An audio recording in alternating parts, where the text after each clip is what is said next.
오늘 본문까지 해서 이제 크게 세 단락에 걸쳐서 사도 바울이 이 헌금에 대해서 계속적으로 얘기를 하고 있습니다. 이 예루살렘 성도들을 돕는 이 헌금에 대해서 얘기를 하면서 우리가 오늘까지 3주간 동안 살펴본 바로는 첫 번째 단락에서는 그 헌금을 우리가 왜 하게 되는가, 왜 그렇게 다른 교회를 믿음 안에서 다른 교회를 도와야 하는가, 그 본보기를 하나님께서 어떻게 보여주셨는지에 대해서 사도 바울은 그래서 크게 두 가지 본보기를 보여주죠.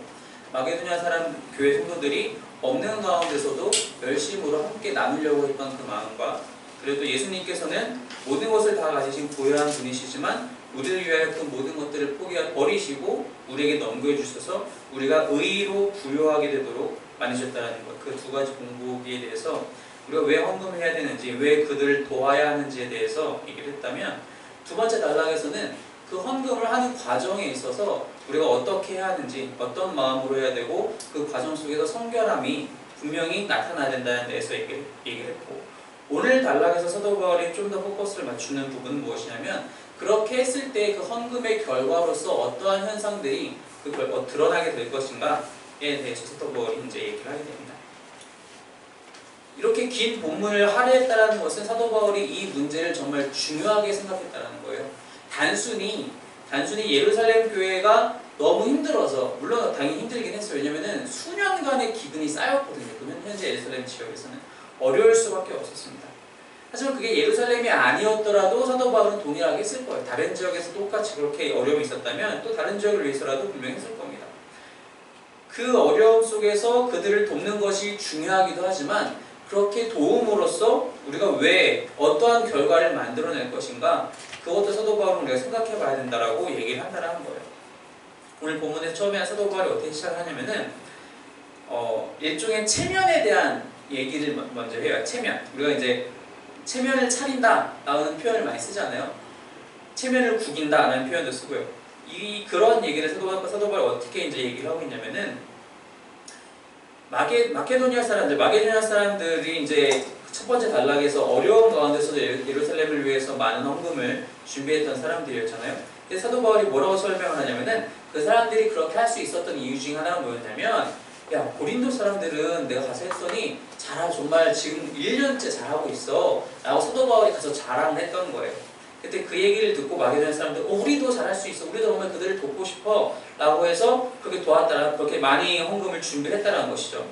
그러면서 사도 바울이 너희들 때문에, 너희들 덕분에 마게도냐 사람들도 열심으로 준비를 했다. 그런데 만약에 그 사람들이 나랑 같이 가서 너희 다시 고린도에 찾아갔을 때 아무것도 준비 안 된 거 보면은 너희들 체면이 좀, 그리고 내가 그걸 자랑했었는데 내 체면이 좀 깎이지 않겠느냐 라고 좀 둘러서 이렇게 얘기를 하는 거예요.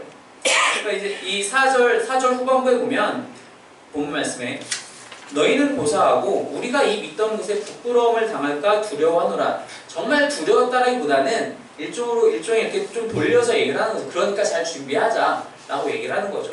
너희가 그렇게 준비가 잘 안 되어 있으면은 내 체면이 말이 아니니까 너희가 좀 잘 준비해줬으면 좋겠다. 그래서 너희들 잘 준비하라고 그날에 가서 우리가 방문했을 때 급하게 하지 않기 위해서, 우리가 두 번째 단락에서 이제 디도를 포함해서 총 3명의 그 형제들을 먼저 보냈잖아요. 그 사람들을 먼저 보낸 거니까 그 사람들과 함께 좀 잘 준비의 마무리를 다 해놨으면 좋겠다.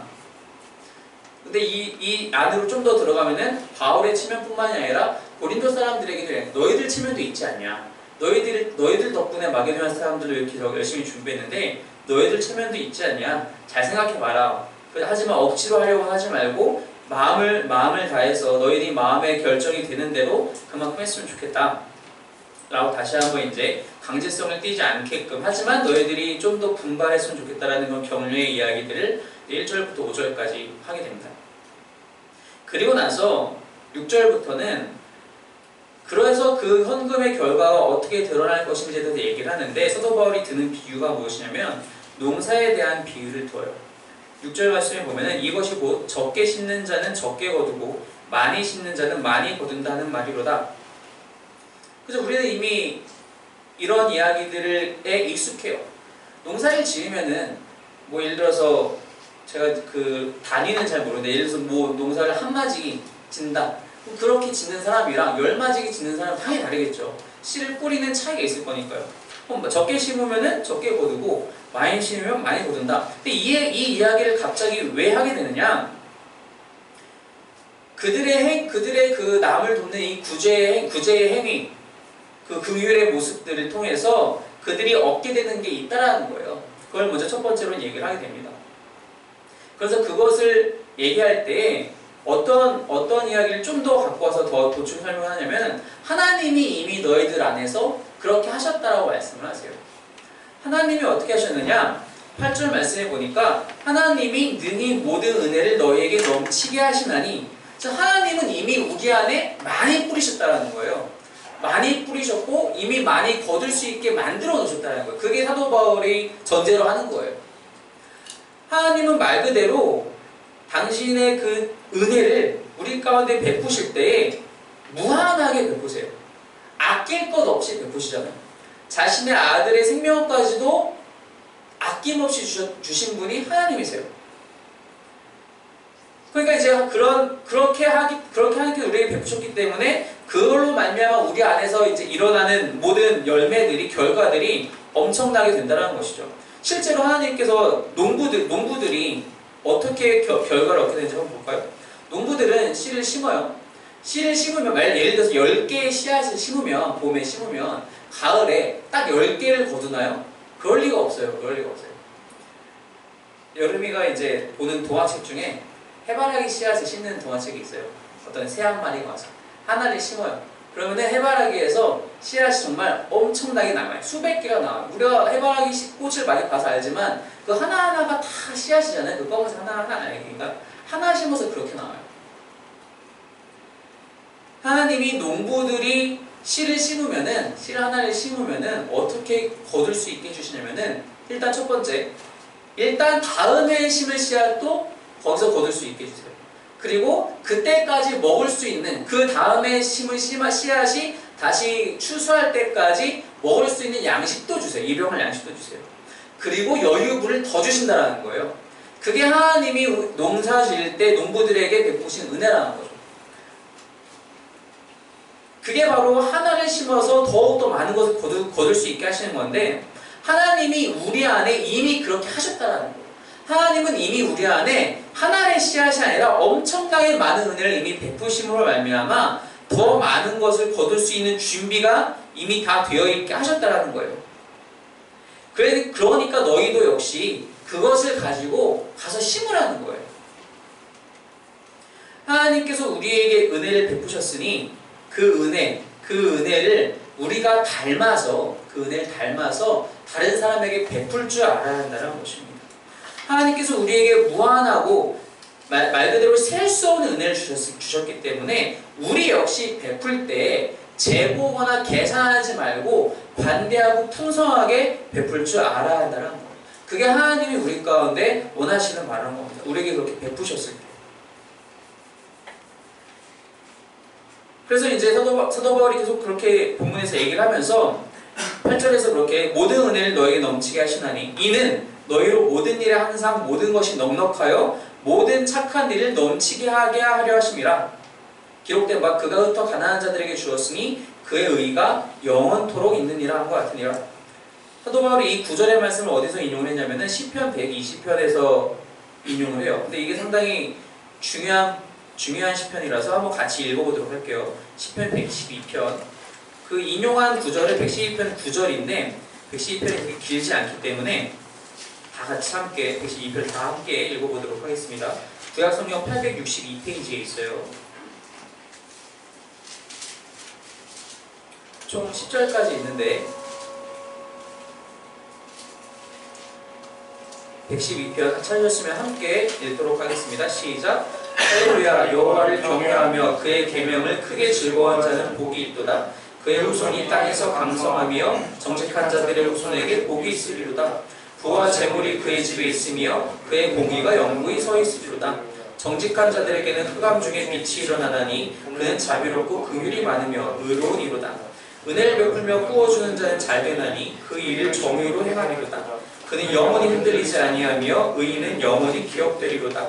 그는 흉한 소문을 두려워하지 아니하며 여호와를 의뢰하고 그의 마음을 굳게 정하였다. 그의 마음이 견고하여 두려워하지 아니할 것이라 그의 대적들이 받는 보응을 마침내 보리로다. 그가 재물을 흩어 빈궁한 자들에게 주었으니 그의 의가 영구히 있고 그의 뿔이 영광 중에 들리리로다. 악인이 이를 보고 한탄하여 이를 갈면서 소멸되리니 악인들의 욕망은 사라지리로다. 112편에서 시편 기자가 무엇을 얘기하고 있냐면은 여호와를 경외하고 그의 계명을 크게 즐거워하는 자가 복이 있는데 그 복을 받고 자신만 누리고 즐거워하고 끝난다라고 얘기하지 않는다라는 게 포인트예요. 이 112편의 포인트는. 그가 후손도 넘치게 받았고 부와 재물도 넘치게 받았는데 거기서 끝나는 게 아니라는 겁니다. 즉 그의 112편이 만약에 3절에서 끝났으면 하나님 잘 믿으면 잘 먹고 잘 사는구나, 후손들이 널리 퍼지는구나 끝날 텐데 112편이 그렇게 끝나지가 않아요. 어떻게 더 진행이 되느냐, 4절에 그는 자비롭고 금일이 많으며 의로운 사람이다. 베풀고 부어준다. 그렇기 때문에 그는 영원히 흔들리지도 않고 영원히 기억되고 흉한 소문도 두려워하지 않고 그의 마음이 견고하고 그는 자신이 많이 있는 것을 받았지만 그 재물로부터 어려운 사람들에게 빈궁한 자들에게 주었으니 그의 의가 영구히 있고 그의 뿔이 영광 중에 들리리로다. 일이 이렇게까지 진행이 된다는 거예요. 무슨 뜻이냐? 당시 구약시대에서는 이 사람이 하나님께 은혜를 받았느냐 안 받았느냐에 대한 일종의 척도 중에 하나가 뭐였냐면은 이 사람이 자녀가 많은가, 잘 살고 있는가. 근데 중요한 거는 그러니까 아무리 구약시대라 하더라도 정상적으로 성경을 읽고 배웠던 사람이라면 어떻게 이해했냐면은 돈이 많으면, 자녀가 많으면 복받은 사람이라고 생각한 게 아니라 하나님을 잘 믿었을 때 그 부수적인 곁가지로 생기는 것들을 자녀와 재산으로 생각했다라는 거예요. 그리고 그러한 사람들은 그런 받은 것에 대한 감사함을 잘 알고 있어서, 잘 드리고 있어서 그것으로 주변 사람들을 도왔다라는 거예요. 왜냐하면 율법에 그렇게 나와 있거든요. 율법에 분명히 과부와 고아들을 얼마나 잘 돌봐야 하는지 공동체 안에서 돌봐야 하는지 이미 얘기를 하고 있어요. 하나님을 잘 믿는 사람이라면 말씀을 잘 배웠을 테고 잘 배우는 것에 그치지 않고 잘 행했겠죠.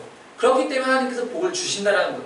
사도 바울은 그 이야기를 여기서 9장에 갖고 와서 뭐라고 얘기하는 거냐면은 너희에게 그렇게 베푸시는 이유가 무엇이냐? 8절에 모든 것이 넉넉하여 모든 착한 일을 넘치게 하게 하려 하심이라 라는 거예요. 하나님이 우리 안에 은혜의 씨앗을 심으시고 놀랄 정도로 거둘 준비를 다 하게 하셨는데 그 이유가 무엇이냐? 모든 착한 일을 넘치게 하게 하려 하심이라. 바로 이 이유 때문이라는 겁니다. 우리 주변에 부족한 사람들에게, 어려운 사람들에게 어떠한 형태로든지 우리가 도울 수 있게끔, 긍휼을 베풀 수 있게끔 하기 위해서 우리에게 풍성하게 주신다는 거예요. 그래서 방금 그 112편에서 그 구약시대의 이스라엘 사람들이 그렇게 이해했던 것들을 이제 신약에 와서는, 신약 성경을 통해서 우리가 알게 되는 바, 신약에 와서는 사람들이 하나님께 복받은 자들은 그의 풍성함이 단순히 재물로서만 나타나는 것이 아니라 그의 마음의 풍성함으로 나타난다는 거예요. 그 영적인 풍성함으로 나타난다는 거예요. 그것이 어떻게 드러나느냐? 그것이 그 사람이 잘 베푸느냐를 통해서 알게 된다는 거예요. 그 사람이 많이 가져서 베푸는 것이 아니라 그 마음이 풍성해서, 베풀려고 하는 마음이 풍성해서 베풀 때에 저 사람은 하나님께 복받은 사람이다라고 사람들이 인식하게 되었다는 겁니다. 하나님은 우리에게 이미 넘칠 정도로 주셨다라는 거예요. 우리가 그것을 깨닫지 못할 뿐이죠. 그리고 그렇게 한 만큼 하나님은 우리에게도 그 동일한 것들을 원하신다라는 거예요. 우리도 역시 재지 않고 계산하지 않고 베풀 수 있기를 하나님께서 원하신다는 거죠. 당신의 관대하심을 우리에게 보여주신 것처럼 우리 역시 관대하라고 우리에게 말씀하고 계시다는 것입니다. 그래서 사도 바울은 자신의 편지들을 통해서 그러한 이야기들을 사실 계속하고 있어요. 에베소서에서도 뭐라고 얘기하고 있냐면은 에베소서 4장에 가서 보시면은 도적질하는 자들은 도적질 하지 말고 그 대신 빈궁한 자들을 구제할 것이 있기 위하여 선한 일을 하라. 이게 상당히 놀라워요. 사실 도둑질하는 사람이 자기 배가 고파도 도둑질 하잖아요. 원래 장발장 이야기 잘 알잖아요. 빵을 너무 먹고 싶어서 빵가게를 털잖아요. 하지만 너희들 도둑질 그만하고 너희들이 열심히 선한 일을 해서 돈을 스스로 벌어라. 근데 그 이유가 뭐냐? 에베소서 사도 바울이 얘기할 때는 빈궁한 자들을, 어려운 자들을 구제할 것이 있기 위해서라고 한다는 거예요. 그렇다면 좀 생각을 달리 해봐야 되는데 뭐냐면은 정말 그럼 그 도적질하던 사도 바울이 얘기하는 여기서 도적질하는 사람들, 이 경고를 주는 그 대상이 되는 도적질하는 사람들은 정말 어려워서 배고파서 도적질하는 사람들이었을까 생각했을 때 그렇지 않다라는 거예요. 뭐냐? 사도 바울이 여기서 얘기한 도적질하는 사람들은 자기 가질 것이 있는, 이미 가진 것이 있는데 남들을 더 착취하는 사람들에 대해서 얘기하고 있다는 거예요. 더 빼앗으려고 자신의 욕심대로 더욱더 얻으려고 하는 사람들한테 도적질이라고 얘기하면서 얘기한다는 겁니다. 그게 왜 그 근거가 어떻게 나타나느냐? 오늘 본문에서도 8절에서 모든 것이 넉넉하여 라고 표현할 때 사도 바울이 뭐라고 얘기하냐면은 이게 원어나 영어 성경에서 뭐라고 얘기하냐면은 all that you need, 너가 필요한 모든 것이라고 얘기하고 있어요. 그러니까 우리가 모든 것이 넉넉해진다고? 하나님의 은혜로 말미암아? 그럼 나의 모든 욕심이 다 채워진다는 건가? 아니에요. All that you want, 너희가 원하는 모든 것이 아니라 너희가 필요한 모든 것을 채워주신다는 거예요. 근데 왜 채워주신다고요? 모든 착한 일을 넘치게 하기 위해서 채워주신다는 거예요. 그 사실을 알게 되면 우리가 베풀어야 되는 사명이 우리에게 있다는 것을 알게 된다는 거예요. 그랬을 때 어떤 일들이 일어나느냐? 11절 보니까 너희가 모든 일에 넉넉하여 너 그렇게 연보를 함은 그들이 우리로 말미암아, 즉 그 도움을 받은 예루살렘, 여기서 특별히 예루살렘 성도들이겠죠. 그들이 우리로 말미암아 하나님께 감사하게 하는 것이라. 그들이 그 헌금을 받았을 때, 도움을 받았을 때 정말 필요한 은혜를 받은 거잖아요. 그것을 하나님께 감사하게 된다는 거예요. 물론 이 헌금을 모아준 사도 바울에게도, 마케도냐 성도들에게도, 고린도 교회 성도들에게도, 각지의 성도들에게도 다 고마워하겠죠. 그런데 그것을 통해서 제일 먼저 그들이 하나님께 감사를 드리고 13절 하나님께 영광을 돌리게 된다는 거예요. 우리가 선행을 행할 때 사람인지라 일정 부분 우리 안에는 이거 좀 누가 알아줬으면 좋겠는데 생각이 간혹 있어요. 물론 그런 거 없이 하는 사람들도 정말 많아요. 정말 많습니다. 근데 우리는 대부분의 경우에 내가 어디에다 뭔가 기부를 하면 거기 리스트 상단에 좀 올라갔으면 좋겠어요. 제가 어디였죠? 큰 병원에 갔는데 큰 병원에 그 병원을 짓기 위해서 도움을 주신 분들, 그 병원이 다 어떤 그 기업의 돈으로만 들어가지 않을 거잖아요. 도움을 주신 분들하고 쭉 이름들이 써 있어요. 근데 얼마 이상 누구. 그런데 이름이 있으면 참 기분 좋잖아요. 내 이름이 거기 있으면 아는 사람이 저기 내 이름이 있어. 아니라는 거예요. 우리가 그렇게 남들을 도울 때 그 돕는 이유 중에 제일 우선이 되어야 할 건 무엇이냐면은 그 도움을 받은 사람들이 그 도움을 통해서 하나님께 감사를 드리고 하나님께 영광을 돌리도록 하는 것. 그게 우리가 드리는 헌금의 결과, 그리고 그게 우리가 나누는 베품의 결과가 되어야 한다는 거예요. 우리가 그것을 바라보고 해야 한다는 것입니다. 내 영광을 위해서 하는 게 아니란 거예요. 내 명예를 위해서 하는 게 아니란 겁니다. 그럼 이렇게 생각해 봐야 돼요. 도대체 왜 남을 돕는 게 하나님께 영광인가? 단지 그들이 감사 기도를 위해서인가? 아니라는 거예요. 제가 예전에도 몇 주 전에도 말씀을 드렸는데 영광을 돌린다는 것은 이 영광이라는 히브리어 자체가 무게라는 뜻을 갖고 있다 했잖아요. 하나님께 영광을 돌린다는 것은 하나님을 정말 무겁게, 하나님을 중요하게 생각한다는 거예요. 우리가 누군가를 중요하게 생각할 때 어떤 일들이 벌어지죠? 우리 삶 속에서 그 사람이 내가 중요하게 생각하는 사람이 지나가다 말했던 것들이 기억에 나요.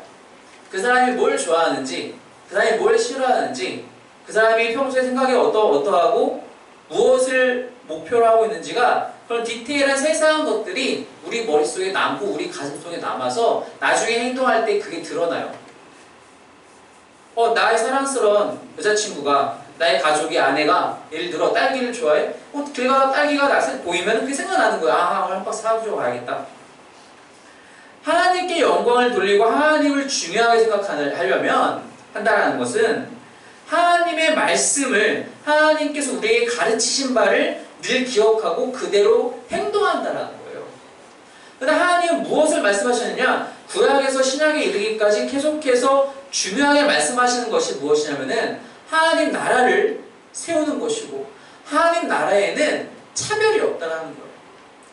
하나님 나라 안에서는 어려운 사람이 없다라는 거예요. 왜 없느냐? 다 잘 살아서 없는 것이 아니라 모두가 나눌 줄 알기 때문이라는 거예요. 그걸 몰라서, 처음에는 그걸 몰랐기 때문에 이스라엘 사람들에게 율법을 줘가며 너희가 과부와 고아들을 책임져야 된다 늘 말씀하셨던 거고, 이게 신약시대로 넘어와서도 사도들이 배운 바 그것이 있기 때문에 교회 안에서도 그렇게 행했던 거고, 그러한 기부의 일들이, 그러한 도움의 베품의 사역들이 지금 2000년이 지난 오늘날까지도 교회 안에서 이루어지는 이유는 바로 그것 때문이라는 거예요. 하나님이 그것을 원하시기 때문에, 하나님이 그것을 우리에게 가르치셨기 때문에, 하나님이 그것을 중요하게 생각하시기 때문에 우리 역시 그것을 중요하게 생각하고 그것을 행할 때에 그것이 곧 하나님의 영광이 된다는 거예요. 우리가 단순히 입으로만 열심히 찬양을 부르는 것이 하나님께 영광을 돌리는 것이 아니라 하나님이 정말로 중요하게 생각하는 것이 무엇이냐? 그래서 나도 그것을 중요하게 생각하고 내가 그것을 행하려고 할 때 그것이 하나님께 영광 돌리는 사역과 사명과 행함이 된다는 것입니다. 덤으로 14절 또 그들이 너희를 위하여 간구하며 하나님이 너희에게 주신 지극한 은혜로 말미암아 너희를 사모하느니라. 덤으로 예루살렘 성도들은 너희들이 그렇게 보내서 헌금을 너무 고마워서 하나님께도 영광도 드리고 감사드리지만 너희에게도 고마워서 너희를 위해서도 늘 간구한다. 말 그대로 덤이죠. 누가 나를 위해서 기도해 주잖아요. 이 모든 일들이 이루어지는 과정 속에서 사도 바울이 할 수 있는 고백이 바로 15절인 거예요. 말할 수 없는 그의 은사로 말미암아 하나님께 감사하노라. 감사할 수밖에 없죠. 정말 생판 남난들인데 지역도 저 이연발이 떨어져서 사는 사람들인데 보지도 못했고, 그러나 딱 하나 같은 믿음 안에 있다는 그 사실 하나 때문에 사도 바울이 서로 알게 해줬다는 그 사실 하나 때문에, 그들이 어렵다는 그 사실 하나 때문에 돕고 섬기고 감사하고 영광 돌리고, 그래서 다시 교회 공동체가 하나가 되는 이 모든 일들이 감사할 수밖에 없다는 거예요. 그래서 지난 3번의 단락 동안 이것이 왜 특권인지 우리가 알게 되는 것이고, 그렇기 때문에 우리가 이 일을 행할 때 얼마나 조심해서 행해야 되는지도 다시 한번 깨닫게 되는 것이고, 그래서 이 모든 이 모든 일들로 말미암아 하나님의 영광이, 하나님의 이름의 빛이 드러난다는 사실, 그 결과도 너무나도 우리에게 중요하다는 것이죠. 내가 드러나는 것이 아니라 하나님이 더욱더 드러나게 되는 것, 하나님의 나라가 세워지게 되는 것, 그분의 뜻이 이 땅 가운데서 실현되는 것.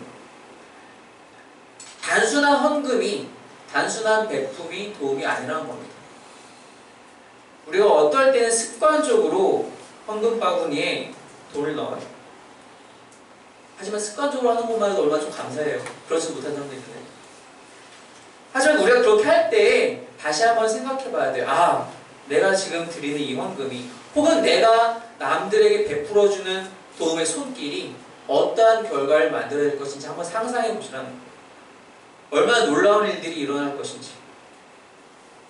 말씀을 가르치는 자가 더욱더 힘을 내서 가르치게 되고, 선교의 현장에서 목숨을 걸고 복음을 증거하시는 분들이 더욱더 힘을 내게 되고, 배고파 굶주린 지체들이, 형제들이 힘을 얻게 된다는 겁니다. 그래서 하나님의 나라가 세워진다는 겁니다. 바로 이 일들을 우리가 이미 감당하고 있고 앞으로도 끊이지 않을 사명이라는 것을 우리가 잊지 말아야 한다는 것입니다. 이 일에 참여하는 것이 얼마나 기쁜 일인가요? 얼마나 특권인가요? 얼마나 하나님이 크신 은혜를 우리에게 주신 건가? 말 그대로 농부가 다음에 힘을 씨앗만 받은 것이 아니라 올 한해 버틸 양식만 받은 것이 아니라 그거 플러스 더욱더 큰 것을 주셔서 충분히 나눌 수 있게, 우리가 받은 것은 우리의 것이 아니라 우리는 청직이라는 사실을 늘 잊지 말아야 한다는 것입니다. 오늘 본문을 통해서 바로 그러한 일들이, 그러한 마음이, 앞으로의 우리의 그러한 사명들이 늘 새롭게 힘을 얻기를 소망합니다. 그래서 하나님이 정말로 기뻐하신 성도들이, 그리고 우리 교회가 되기를 주님의 이름으로 축원합니다. 함께 기도하겠습니다.